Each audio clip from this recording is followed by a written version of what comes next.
Stefano, good morning and welcome to Breakfast. 20-odd years ago, a group of Kiwi peacekeepers arrived on the shores of Bougainville. The island had been ravaged by a bitter civil war that killed 20,000 people. A truce had been established, but it was fragile at best. Now, we sent soldiers, but those soldiers armed themselves with guitars, not with guns. And the strategy went down in history. That incredible story has been made into a documentary. Aaron Poe was one of those soldiers, and William Watson is the director behind the documentary. They both join us now. Kia ora kōrua, thank you for being here. Aaron, for our viewers who aren't familiar with the history of Bougainville, can you just give us a bit of context here? Why were you sent to Bougainville? Yeah, kia ora. Good morning, Jack. Thanks for having us here. We were sent to Bougainville in support of the truce that you talk about. I just wanted to correct your introduction there. I'm not a soldier, I'm a sailor. A sailor? Yeah, I served in the Royal New Zealand Navy. So we went there in support of the truce monitoring group. And, you know, we always knew that we were going up there unarmed. We took a cultural approach to this operation. And, you know, we related to doing a pōwhiri, going into someone's whenua. Unarmed signifies that you're going there, coming in peace. How did that feel as a sailor, going to what was a pretty tense environment with no weapons? You know, we were told about the situation there. We sort of expected it. We knew what we were going into. Feeling for us, you know, the way we see it is just going about our daily business. You know, but were you nervous? Like, were you, I mean, 20,000 people had been killed. The population at the time had been about 150,000. This was a bitter, bloody civil war. Yeah, I guess, you know, we knew about the element of danger, and I guess, you know, there's an element of danger in anything that you do, and you know, this is just one of the jobs that we have, the element of danger in. And William, tell us about the strategy. Where did the guitars come in?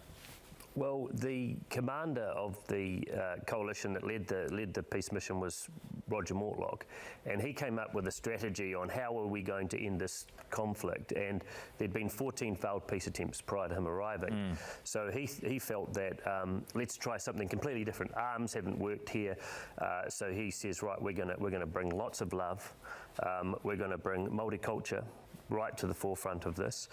We're going to bring music and take our guitars, and lastly, woman empowerment. So we had this sort of strategy of 4 different things to bring the war to a close, and everyone really thought he was crazy, and no one thought it would work. And I, as a journalist at the time, had seen the 10-year civil war unfolding in the papers, and then the 14 failed peace attempts, and now New Zealand was going to lead the 15th, and it sort of seemed to me like a bit of a mission impossible, and I just didn't think it was going to work, and I was concerned for brave people like Aaron that were now heading into a big war zone. And I mean, he plays it down, of course, but it was really must have been a very tense and scary, you know, thing to do.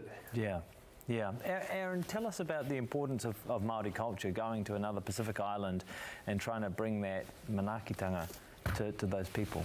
Yeah, I think it's very important to us, you know, not only as Māori, but as Kiwis. We're a different type of people. You know, it's not about just going over there and exercising our Māori culture. It's exercising who we are as New Zealanders, as Kiwis. It's our Kiwi ingenuity. You know, our approach sometimes to things are very different from how other countries would do it, you know, and that's something we should be really proud of. Yeah, it's funny, you think about, and I don't want to pick on any countries in particular, but you imagine how the Americans or someone like that might have handled this situation compared to turning up with a few guitars and having a sing-along. It's not something that you can imagine many other countries would have done. Yeah, that's right. I mean, I wouldn't want to comment on how other countries, how they go about doing their business. Yeah. You know, I would rather have gone in there unarmed. And if anyone, you know, asked me, you know, this conflict can be settled by you guys just going in there and exercising your culture, you know, I'd be the first person to volunteer, you know, if conflict could be settled that way. Well, can you tell us about going back to Bougainville and how the Kiwis are remembered there now? Well, I was there, I've been there back 3 times, and just to say you're a New Zealander, they go, oh, wonderful, you know, we love you, we want to take you here, move you here, whatever you want to do. But Aaron's actually got a better story, because you've continued to go back there, haven't you? And how are they sort of related to you? Yeah, I've been back to Bougainville a couple of times, you know, serving with the Navy, going into the Solomon Islands and patrolling around Papua New Guinea.